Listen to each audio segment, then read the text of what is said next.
Vipatka Tinadamya Diraya Kuchineko Vipatka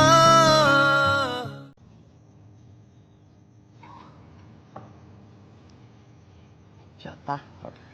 nhà xà nó ta ta chạy tiền bao nhiêu điều mình lấy alo xì xìn hả mình là ta theo hả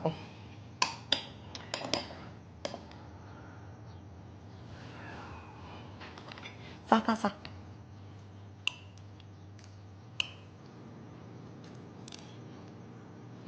con là mấy cô anh xì men ha taนี่เลยอ่ะดิမင်းတော်လေးမှုတော့အိမ်လာသွားသေးတယ်တာဒေါ်လေးမဘာလာလို့လဲ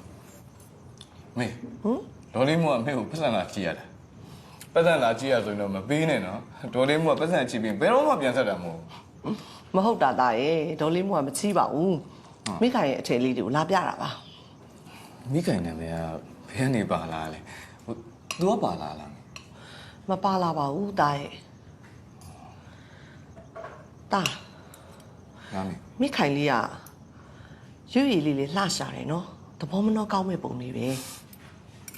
သူကပြောဆိုတော့နည်းနည်းကြမ်းနေမယ်ဒါပေမဲ့သဘောကတော့နည်းနည်းလေးတော့ကောင်းပါတယ်တာအစိုးမြင်တဲ့မျက်လုံးနဲ့ကြည့်နေလို့ပါတာရဲ့ကောင်မလေးကမဆိုးရှာပါဘူးအမေကလေမိခိုင်ကိုခဏလေးပဲမြင်မှုလို့ဒီစကားပြောတာတကယ်တော့မိခိုင်အဲ့လိုမဟုတ်ဘူးမေအမေမြင်ရတော့လေမဆိုးဘူးလို့ထင်တာပဲတာရဲ့ပြီးတော့တားပေါ်မှာလေအနစ်နာခံနေလို့ပြောကြတယ်မိခိုင်ရောတားသဘောမကျလားကြပါဦးမေကတားကလေမိခိုင်ကိုသဘောကျစရာလို့ကိုတွေးလို့မရတာနောက်ပြီးတော့မိခိုင်ကိုတငယ်ချင်းထက်လည်းပို့တွေးလို့မရဘူးမေ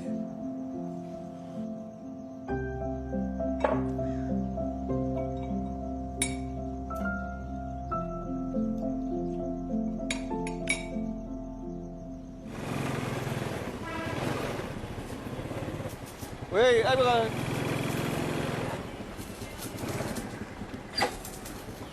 哎妈，别吵架了喏。我哪给他去了？哎，我谁问下来哇？好，哦，什么都有没地上吃的嘛？什么？哦，谁跟我什么的？哎，好的。好，吃了吧？好。哎，地上哦，他吃了有养来的。哎，他吃了，哎，地上我都那么三五了。好嘢啦，啊，哎，个嘛，格林个姐，都那么的吃点吃过，哪样冇？都拿年的都先撇不来的，我来先撇的，没有关系，我那条我说了刚过完了，啊，我没往哪好了，那没方便了。不，哎嘛都考虑了，我今朝讲没几个把我当唔到。哎呀，没几个呢，三个不一起的哈。哎，说来看你，我今朝在这点搞多。啊，我刚我对路对了没，没人啥钱呢，拉我来过，哪是公公的拉，给拉什么哇，没人嘞。对，你们这样。好乖。呀，谁家嘛你的啊？没人嘞。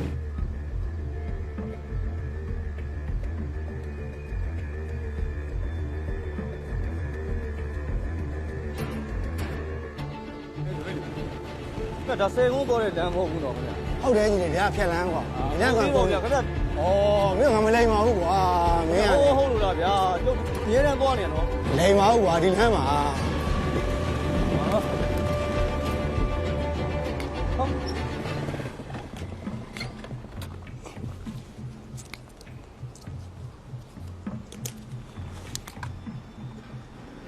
哎呀，你咋把老了？没有စကားပြောစရာရှိလို့ဒါခေါ်ခိုင်းလိုက်တာငါတော့မင်းနဲ့ပြောစရာစကားမရှိဘူးကွာမင်းပြောစရာစကားရှိလဲငါနားထောင်ပြီးမှမဟုတ်ဘူးအေးဒီနေ့ကငါပြောတာကိုပဲမင်းနားထောင်ငါမေးတာကိုပဲမင်းဖြေဝိနဲ့မင်းနဲ့ပါတယ်လေမင်းကဘယ်လိုထင်လို့မင်းမှပြန်မေးပိုင်ခွင့်မရှိဘူးငါမေးတာကိုပဲမင်းဖြေငါမဖြေဘူးဆိုရင်ရောကွာဟာ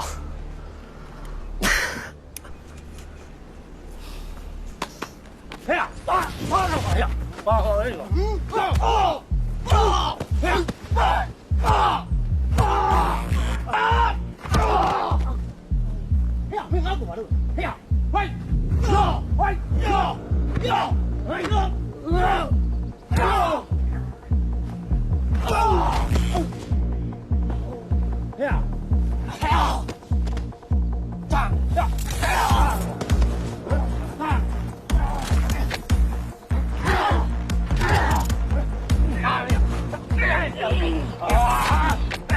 ပထမတော့ငါမင်းကိုအေးစေးမေးရုံမလို့ပါပဲ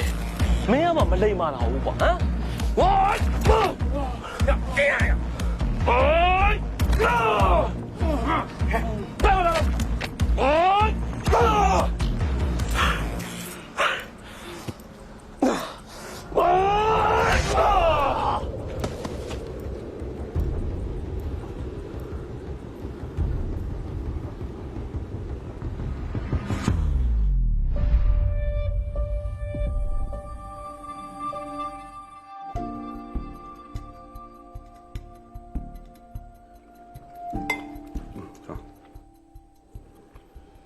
တားလေးရလေဒီနေ့ကားလာယူမယ်ဆိုပြီးလာလဲမယူပါလားယောက်ျားရဲ့ သူဆိုင်ကရသွားပြီတင်တယ် ဟမ်ခါတိုင်းလိုအိမ်ပဲလဲလှည့်မဝင်လာအောင် ဒီနေ့သူအလုပ်ကိစ္စနဲ့မြောက်တော့ဘက်ကိုသွားကြရရှိရလေရွာနဲ့နေတော့ကြည့်ရအိမ်တန်းပြန်သွားပြီတင်တယ်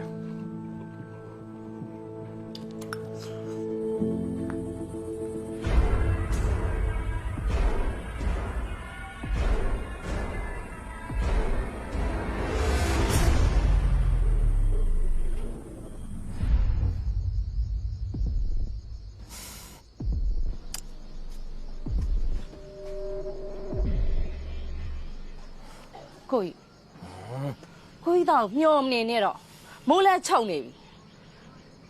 သူကြောက်ရမှာပဲအိတ်တာနေမှာပေါ့ကိုကြီး ငါ့ဘာမှပြောမသွားဘူးစိတ်ပူရတာဗောမတော်လို့တခုပြဘယ်လိုလုပ်မလို့ခက်ကလာကောင်းတယ်မဟုတ်နင်းကလေ ကိုကြီးသားအပြင်သွားလို့ရှိရင်ဘယ်သွားမှာဘယ်တော့မှညီမလေးတို့ပြောဘူးလို့တော့ကိုကြီးရဲ့ကြောက်ရမှာမှသူ့အမေနဲ့သူ့သားစကားပြောညာနေမှာပေါ့ဘာမှဘူးမနေနဲ့သူ့အမေကလီကြုံဖြစ်လို့ရှိရင်ညီမလေးတို့စကားပါလိုက်မယ်လာပါကိုကြီးရဲ့မထမင်းနေလဲအေးနေပြီကိုကြီးသူ့မျောမနေနဲ့တော့ တမင်ကရေးမကြည့်ပါဘူးကဲနင်းဆိုင်နင်းသွားစားနေငါနောက်မှစားမယ်သွား ဟောကိုကြီးကျမကြီးအတွက်ပြောနေတာ ငါနားလေတယ်နင်းသွားစားနေလို့ငါပြောနေတယ် အဲ့ဆိုလည်းပြီးရောမလေးစားနေမယ်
တေစာ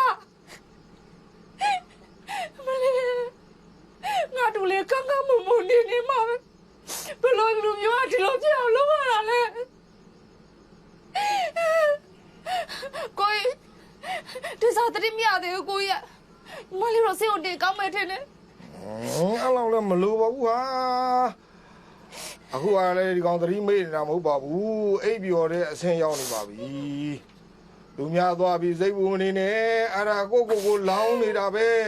ကိုဒုက္ခရောက်အောင်လုပ်နေတာဘယ်နဲ့ဟာကျွန်တော်သားလေးရဲ့အသက်က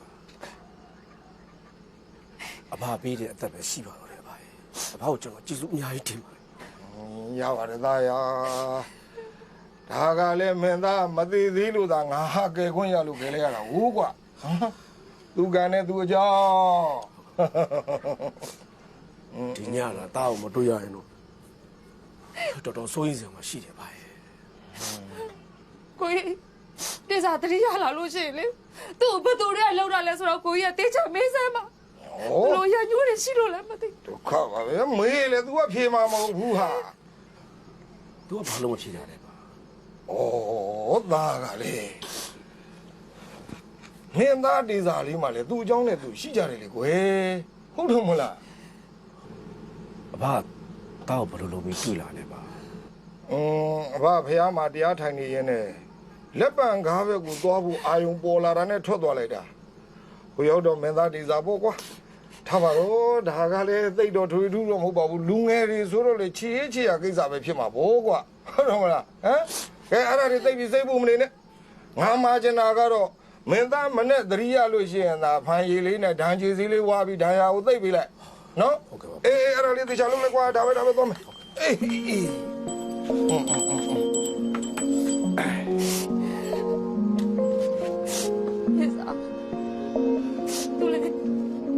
တတိယပါဦးတူလေ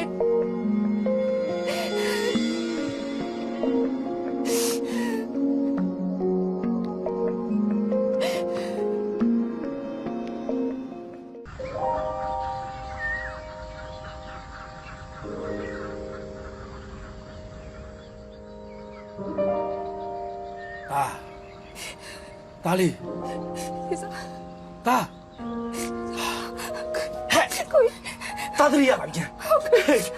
တတိယတူလေတော်ရလေတူလေတတိယမြဲဆေးအောင်ပေါ်လာ အေးညီမလေးနေတော့ဟိုအဘကတော့နင်းတော့အရှာမထောင်းနဲ့ဒါအရှာမထောင်းဖြည်းဖြည်းဒါလေး တေးစား ပြုတ်ပြီးပြုတ်ပြီး 你这样来，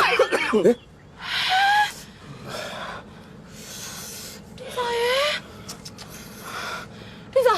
你不老骗哪嘞哈？你不都老来打嘞？啊，没有嘛骗哪嘞？你把骗哪嘞？我骗对吧？我你有谁用宝马呗？我这几个阿拉没得，你刚好谁来了？冇嘢，我好朋友啊，碰嘢搞笑阿拉嘅咩？啊，冇啦你，我試下我一樣變咩喏，我一樣變咩喏。ငါဖေရလေဆေးစရာပါဗျာ 哦，大了啊，你。ဦးလေးရဲ့တမီတောင်းမှမှာရနော်ဟို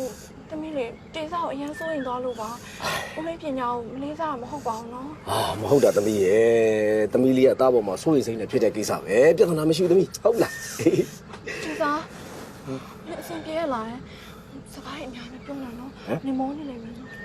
အာမိခိုင်နင်းပြောရဆိုရင်လေငါတေတော့မဲ့လူနာတော့ပဲဟာ ဟုတ်တာမင်းစိုးရိမ် ပြော ပြော တော့ လို့ ဟာနားကြီးတယ် မပြောနဲ့လား နေရလေငါစိုးရင်လို့ဟာ ဟော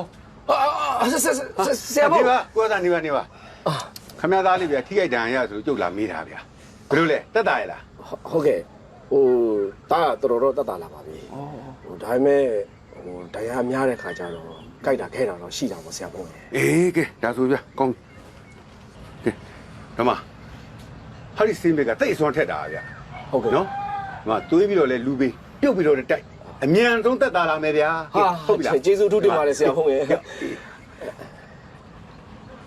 ကျေးဇူးပါတေးစားငါနင်းတို့ကိုယ်တိုင်တောက်ပြုတ်လိုက်အောင်မယ်နော်နော်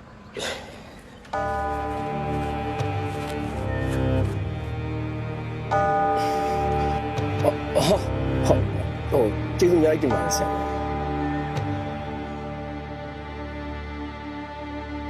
ဘာကိစ္စရှိလို့လဲ စိတ်မရှိပါနဲ့ဗျကျွန်တော်တို့တောင်းရမလို့အသေးလေးကပျောက်နေတာ10ရက်လောက်ရှိပြီပေါ့သူ့ကိုမတွေ့တာကြာလို့ဆိုပြီးတော့သူ့ရဲ့လုပ်ပေါ်ကံမတယောက်ကကျွန်တော်စကောင်းလာပြီးမှုဖွင့်ပါတယ် အကိစ္စကျွန်တော်တို့ဘာဆိုင်လို့လဲ အခုလက်ရှိသူနဲ့တွဲနေတာကိုကျော်စွာလို့ကျွန်တော်တို့သိရတယ် သူကဘလို့လူမျိုးလဲဘလို့အလုပ်လုပ်လဲဆိုတာကျွန်တော်တက်ဆရာတို့ကပိုသိမှာပေါ့ကျွန်တော်တို့ရဲ့ customer တတ်တာပါပဲ ကျွန်တော်လည်းနားလဲပါတယ်ကျွန်တော်အခုကိုကျော်စွာကိုမေးချင်တာကိုကျော်စွာနဲ့အသေးလေးနဲ့ဘယ်ချိန်နောက်ဆုံးတွေ့ခဲ့ကြလဲ ကျွန်တော်ဇနီးနဲ့ပြဿနာဖြစ်ပြီးကြရဆိုပါတော့ဗျာတိတိကျကျပြောရမယ်ဆိုရင်တော့လာချီနေပြီလို့ပဲပြောရမှာပေါ့ကျွန်တော်လည်းပုံကိုယ်ကြီးကိစ္စတွေနဲ့ခေါင်းခဲနေတော့အဲ့ဘက်ကိုစိတ်မရှိပါဘူးဗျာ ဇနီးတယ်နဲ့ပြဿနာတက်တာနဲ့အသေးလေးနဲ့ပတ်သက်မှုရှိလို့ ဆရာတို့ကလည်းအိမ်တော်ရေးကိစ္စဆိုတော့ဒီလိုပဲလေဗျာမတူညီတဲ့မိသားစုနှစ်စုကိုပေါင်းစပ်တဲ့အခါကျတော့တူညီဖို့ညှိနှိုင်းရတာအင်မတန်ခက်ခဲတာပေါ့ကျွန်တော်ရဲ့အတွင်းရေးကိစ္စတွေပါအသေးလေးနဲ့မဆိုင်ပါဘူး အခုလိုလာမေးတဲ့အတွက်စိတ်မရှိပါနဲ့ဗျကျွန်တော်တို့ပြန်မပြပါဘူး ဟုတ်ကဲ့ပါခင်ဗျာဟုတ်ကဲ့ပါဟိုလိုရရင်လည်းအချိန်မီပြောပါခင်ဗျာတာဝန်သိပြည်သူတဦးအနေနဲ့အမှန်တရားအတွက်ကျွန်တော်အချိန်မီပူအောင်မအသက်ပါပဲ ဟုတ်ကဲ့ ကျေးဇူးပါ ဟုတ်ကဲ့ပါ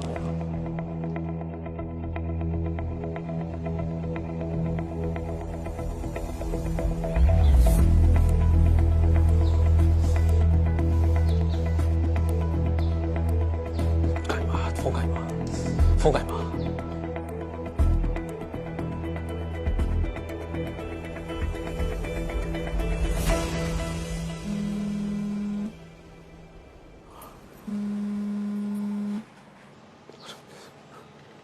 ယ်လို ဒီသားပြော ဖေးဒီမှာပြဿနာတက်နေပြီဖေး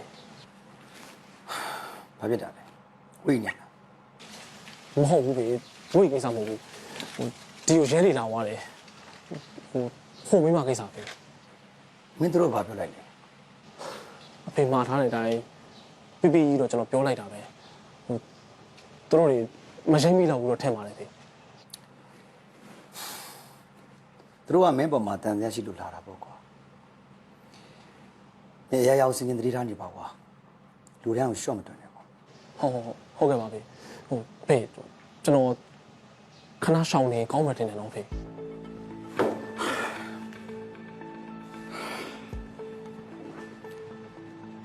မဖြစ်ဘူးမဖြစ်ဘူးမင်းအဲ့လိုဆွလို့ပဲဖြစ်နေကွာမင်းအဲ့လိုဆွလို့ရှိရင်သူ့ရဲ့အာရုံနဲ့မင်းပေါ်စိုက်သွားမှာပေါ့ဒီမှာမင်းဒီတိုင်းမှပြတ်နေပါမင်းအဲ့မိမနဲ့မစုံခဲ့ဘူးမင်းအဲ့မိမကိုမသိဘူး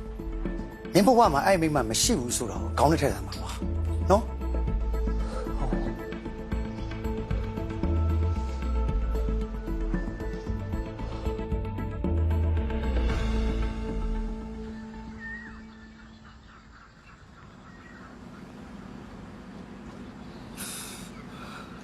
တော်သေးတာပေါ့တာရဲ့မသေးတော့မပြောက်ကောအမေဖြစ်နေတာရွာပြန်သွားတဲ့ထင်ပြီးတော့အေးအေးစစ်စစ်နေမိတာမင်းတော့ပြောမှာပဲအမေသေးရတော့တော်သေးတာပေါ့တာရဲ့ နေသားရဲ့လားမောင်သေးစားဒဏ်ရာတွေရတယ်များလိုက်တာကွာစိတ်ုံသွားပြီးဓာတ်မဲ့ရိုက်ကြည့်မကောင်းလား မဟုတ်တာဦးရဲ့ကျွန်တော်ဘာမှမဖြစ်ပါဘူးဗျအဆင်ပြေပါ ဦးပြောလိုမျိုးတမန်ရဲ့ဒါမမားပါဘူးတိစားရဲ့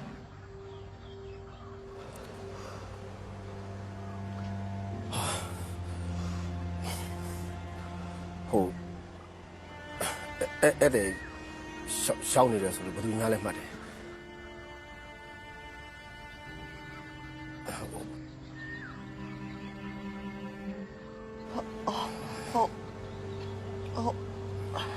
တာလီရိုက်ခံရတယ်ကြာလို့စိတ်ပူလို့လာကြည့်ရပါမိုးမိုးကမနေ့ကကျမကိုဖုန်းဆက်ပြောလို့ပါ ဟုတ်တယ်တိရတိုင်းတာငယ်တွေကမှားတာဆိုဟိုမကြခင်အကုန်လုံးပျောက်သွားမှာ ကွာဆိုင်နေကောင်းတယ်နော် ဟုတ်ကောင်းပါလေဆရာကြီးဦးမင်းတဲ့ဟိုကျွန်တော်ဟိုရွာထဲမှာဟိုကိစ္စလေးရှိလို့ခွင့်ပြုအောင်ဗျာ ဟုတ်ကဲ့ပါ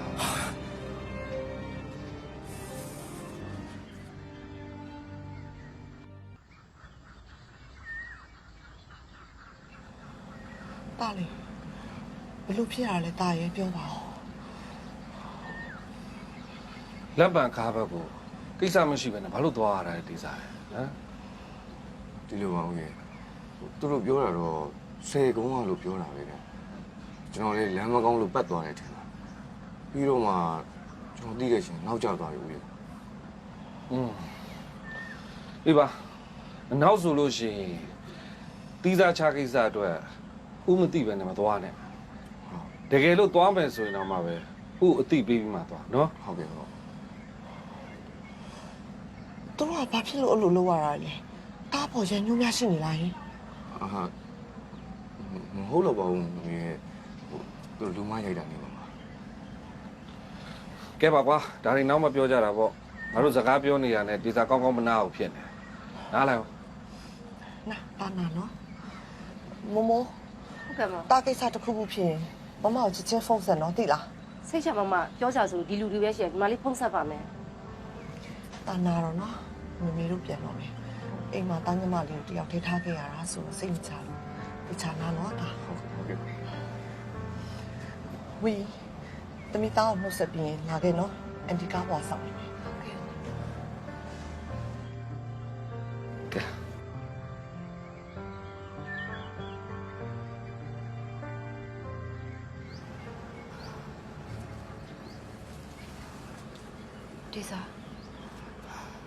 တေစာကိုပွဲရုံကနေလာခေါ်သွားတာဆိုတော့လူမားတော့မဖြစ်နိုင်ဘူးဒါတမင်တက်တက်အညိုးနဲ့လောက်တာဘယ်သူလောက်တာလဲ ပြီးပြီးသားကိစ္စတွေပြီးပါသေးတော့ကိုကြီးထပ်မပြောပါတော့နဲ့နော် တမင်တက်တက်အညိုးနဲ့လောက်တာမလား ထပ်မပြောပါတော့နဲ့ကြာ ချောဆိုအမှတ်လား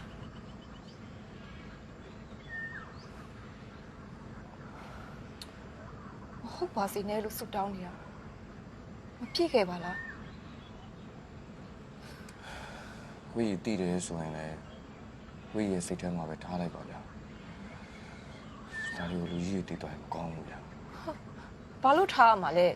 ဒါဒီကိစ္စအခွင့်လုံနိုင်စရာအကြောင်းမရှိဘူးမထားနိုင်ဘူး တကယ်တော့ကျွန်တော်ကြော်သွားကိုခွင့်လွှတ်တော့မဟုတ်ဘူးဗျာကျွန်တော်ပြဿနာထပ်မဖြစ်ချင်တော့ပြဿနာထပ်ဖြစ်ခဲ့လို့လူကြီးတွေတည်သွားရင်မကောင်းဘူးပြီးတော့လူကြီးတွေကဝိကြီးကိုထင်လဲမှာကျွန်တော်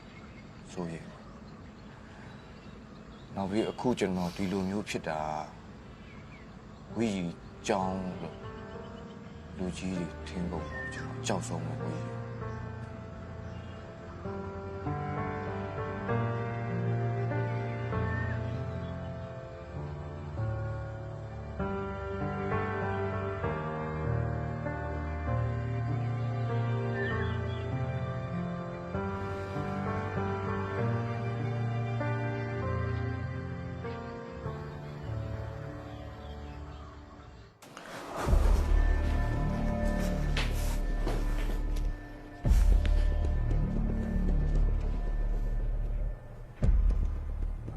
ထူးထူးဆန်းဆန်းပါလားကဲပြောချစ်လေ ဒီမှာရှင်တော်တော်မရိုင်းပါလားရှင်အစင်တာအဲ့လောက်ပဲရှိရလား ဟယ်လိုအတန်ကြီးရလဲဘာတန်ကြီးလဲလူတွေမကြီးဖုန်းနေဆက်နေရလား ဘာမှလူမဆာအကြောင်းမရှိဘူးရှင်အခုမှယူကွက်တွေလာနင်းမနေနဲ့ရှင်မဆိုင်တဲ့လူတွေဘာလို့ဆွဲထည့်နေရလဲတေစားဘာပြစ်ရှိနေလို့လဲ ဟောမင်းငါ့ကိုဒီလိုပြောနေတာကအပြစ်ဖြစ်နေတာပဲလေအေးဒီကောင်းကြောင့်မင်းငါ့ကိုအခုလိုအပြစ်တွေလာပြောနေတာအဲ့ဒါလင်မယားနှစ်ယောက်ကြားထဲမှာအကြီးမားဆုံးအပြစ်ပဲကွာ ရှင်မဆိုင်တာတွေရှောက်ပြောမနေနဲ့ရှင်နဲ့ကျမအခုလိုဖြစ်တာသူ့ကြောင့်မဟုတ်ဘူးအားလုံးကရှင်ကြောင့်ရှင်ရဲ့ရှောက်ထုတ်တွေကြောင့်ရှင်မကောင်းလို့ဖြစ်တာ ကွယ်ရမှာမင်းတို့နှစ်ယောက်ဖြစ်ချင်တိုင်းဖြစ်နေတာငါအပြစ်ကြောင့်ပေါ့ဟဟလားဝီငါတော့မဟုတ်ဘူးကွာမင်းနားလေလား ကျမဘဝမှာလေရှင်နဲ့ပတ်သက်မိတာကအမားကြီးမှားတာပဲအဲ့အမားကိုကျမအမြန်ဆုံးရက်တက်နိုင်အောင်ကြိုးစားမယ်အေးရှင်ကိုလည်းမရရအောင်ပွာရှင်းမယ် လုံးဝမကွာရှင်းပေးနိုင်ဘူးကွာအေးမင်းတို့နှစ်ယောက်ခွေးဆက်ခင်းကျင်တိုင်းခင်းလို့ရနေရအောင်ငါထွက်သွားပြီးအောင်ငါအရှူးလားဒီမှာဝီငါမျိုးလုံးဝမကွာရှင်းပေးနိုင်ဘူး ရရလေအဲ့ဒါဆိုလဲကျမရှင်ကိုတရားစွဲပြီးတော့ပွာရှင်းမယ် ကြိုက်တယ်လို့ဆွဲမင်းကြိုက်တဲ့နေရာနေတရားဆွဲလို့ရတယ်ဟမ်ကြော်တော်ဆိုတဲ့ကောင်အေးစေးပဲအေးငါမင်းကိုတခုတော့ပြောလိုက်မယ်နော်ဒီမှာဝီကြော်တော်ဆိုတဲ့ငါမင်းရဲ့တဘဝတက်ရောက်ဝင်ယောက်ျားရုပ်တော့လာမလုံးနဲ့နော်အကုန်လုံးငါထောင်ထဲပို့လိုက်မယ် ရှင်တော်တော်ရုံမှလိုက်လား မင်းကြိုက်တယ်လို့ပြောနိုင်တယ်မင်းကြိုက်တယ်လို့ပြောဝီအေးအချိန်မနှောင်းသေးခင်ငါမင်းကိုနောက်ဆုံးအနေနဲ့တတိပေးလိုက်မယ်မင်းသဘောဆန္ဒနဲ့မင်းငါအိမ်ထဲကိုမင်းပြန်လာခဲ့အေးအဲ့လိုမှမင်းပြန်မလာဘူးဆိုရင်တော့ဝီကြော်စွာဆိုတဲ့ကောင်ကဘာကောင်လဲဆိုတော့မင်းကောင်းကောင်းသိသွားလိမ့်မယ်နော် ဒီမှာကျမကလည်းအပြက်ပြောလိုက်မယ်အုံနောက်နဲ့တေချာနားထောင်ရှင်နဲ့ကျမနှစ်ယောက်တည်းကြံခဲ့တယ်ဆိုရင်တော့ကျမရှစ်စီဘယ်တော့မှပြန်လာမှာမဟုတ်ဘူး ဟာဝီ မင်းဘာလို့တော့ဖိုက်ဆိုင်နေတာလဲကွာ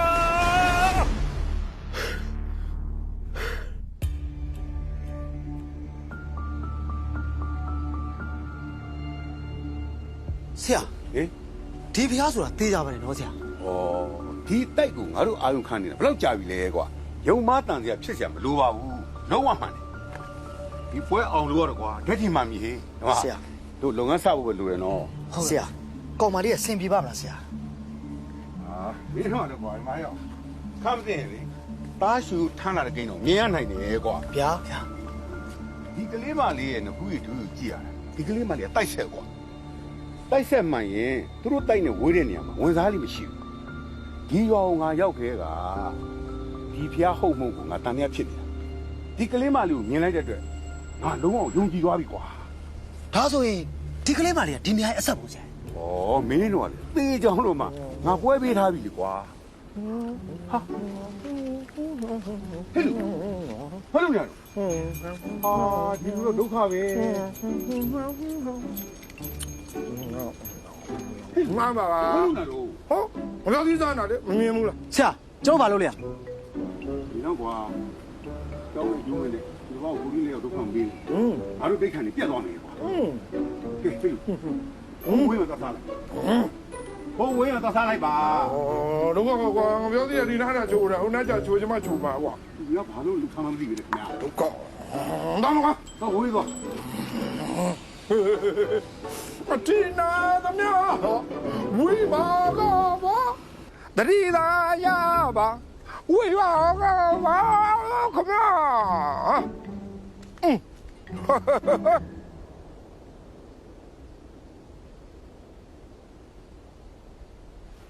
ဘာကြောက်ခဲကြီးကိုလည်းမတွေ့ပါလားအဲ့ဒီဘာကြောက်ခဲကြီးရလဲလေမှန်လောက်ခတ်တဲ့လူမျိုး ညို့ကလေဟာဘာကြောက်ခဲကိုလာရှာတာလားဖျားလာရှိခိုးကြရလား သူလဲလေသူ့တော့ကနေသိလားအော်လောကမှာစွမ်းအကြီးဆုံးခံစားချက်ကသူ့ကြီးဆိုးနေပြီလေဟင်ဘာတော့ဟာစွမ်းအမြင့်ဆုံးโอเคအချစ်ဟဲ့အချစ်နေအဲ့ဒါမသိသေးပါဘူးဟာဒီပါ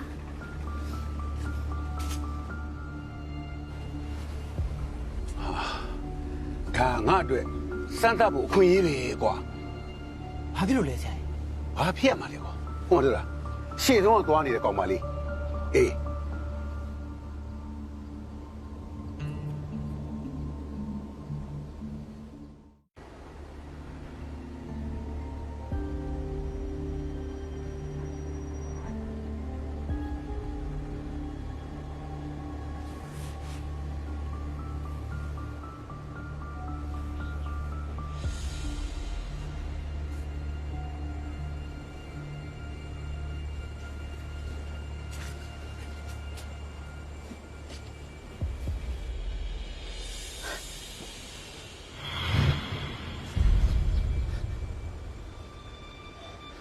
နင့်နာမည်ဘယ်လိုခေါ်လဲ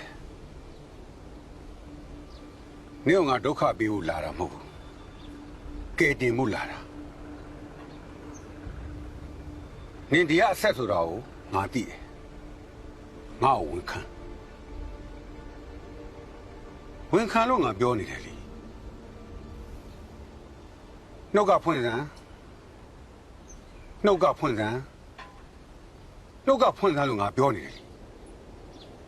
အေးနှုတ်ကမဖွင့်လို့ရတော့နင်တို့မောင်နှမ၄ယောက်မချောင်ဘူးနင်အကိုကြီးကဘယ်မှာနင်ညီမလေးတွေကဘယ်မှာဆိုတော့ငါသိပြီလားနင်ကအလက် မိခိုင်တကယ်မိခိုင်မိခိုင်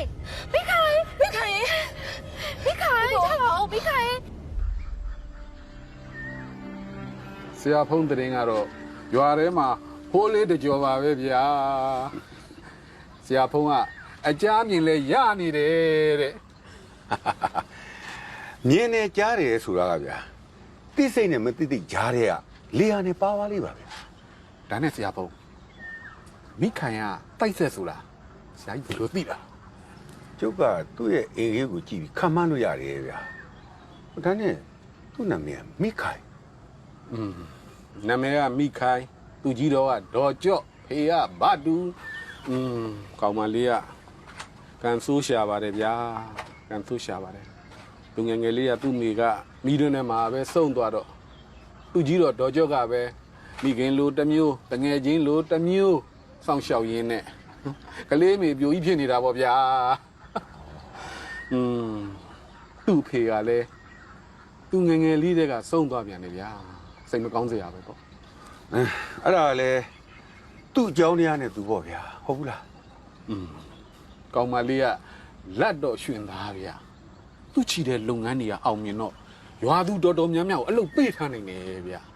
လင်သားမရှိပေမဲ့တင်တောင်းတင်နေနေနိုင်တယ်ဗျာ အဲ့ဒီသဘောတဘာဝလေဗျာတိုက်ဆက်တည်းရဲ့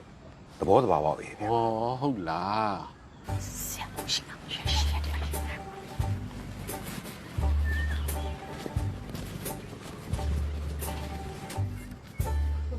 ကျုပ်တို့ကလေရှိမရှိပါမလားလို့တော့ ဟာကိစ္စရှိတော့ခင်တန့် ဟောအုတ်ကြီးရှိလာတာမဟုတ်ဘူးလေ ဟေး ကျုပ်တို့ကဆရာကြီးရှိလာ ဆရာကြီးရှိ ဟုတ်တယ် နင်းမောင်နင်တော့ငါရှိလာတယ်ဆိုတော့ဘာကိစ္စ ကျုပ်ကိုလည်းလေ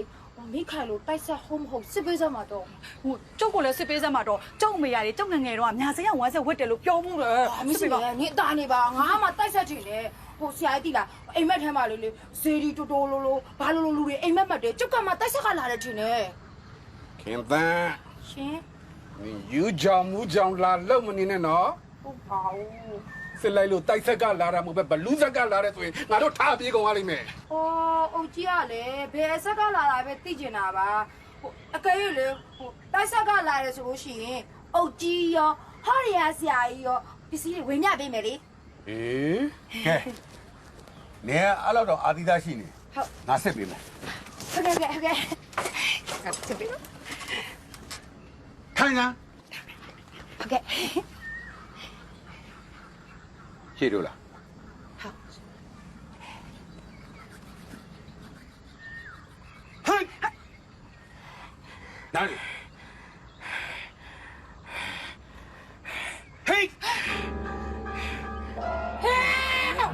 မင်းတို့လည်းရှာနေတယ်မင်းတို့လည်း ဘလူးဆက်ကလာတာလုံလုံ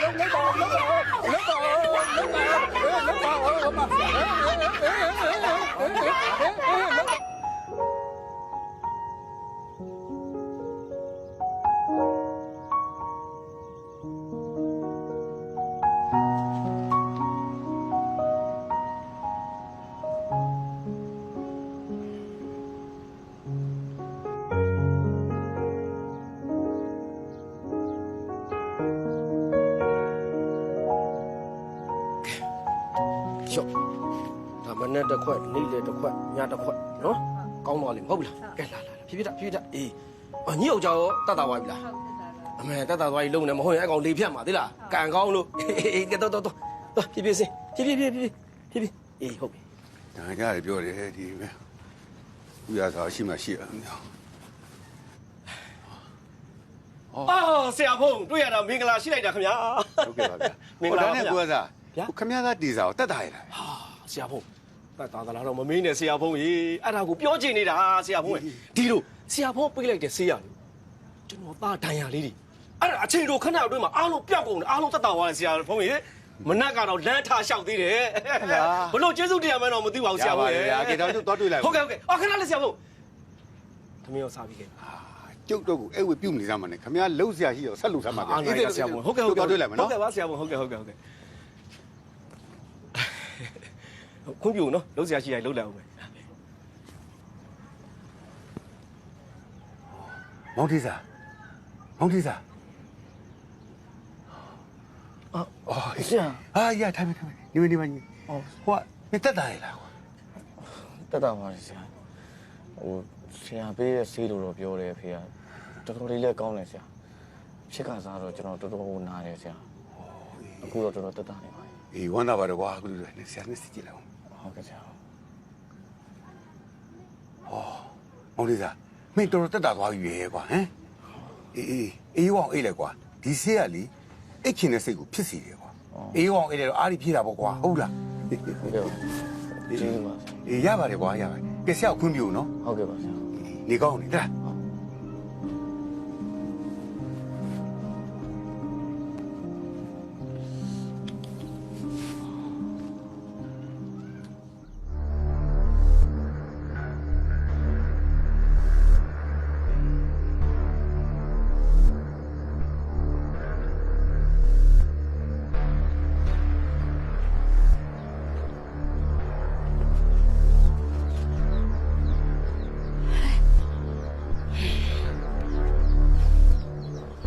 မိခိုင်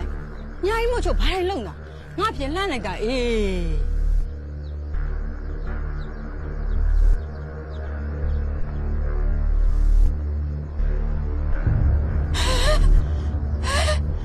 မိခိုင်ဘာဖြစ်တာလဲမိခိုင်ဘာဖြစ်တာလဲလို့မိခိုင်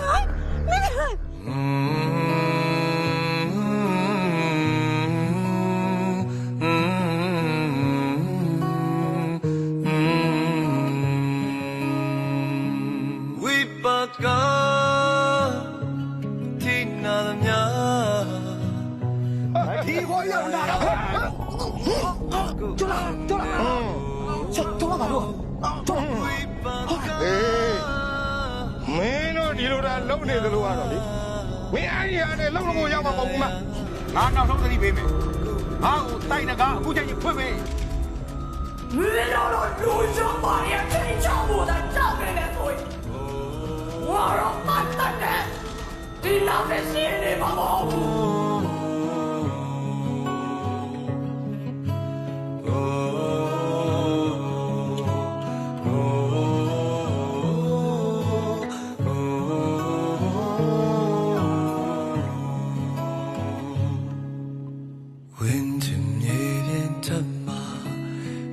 ဆုံးချစ်ပန်းတွေ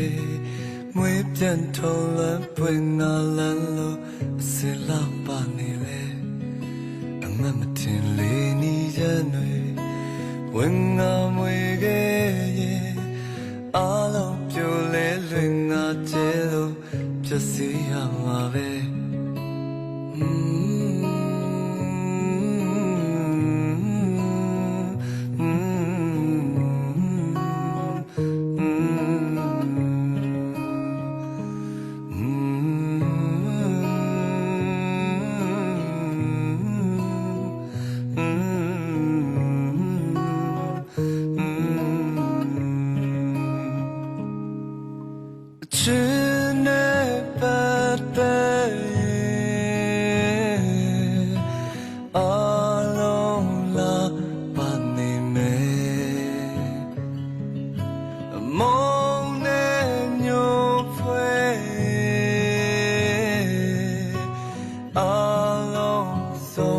show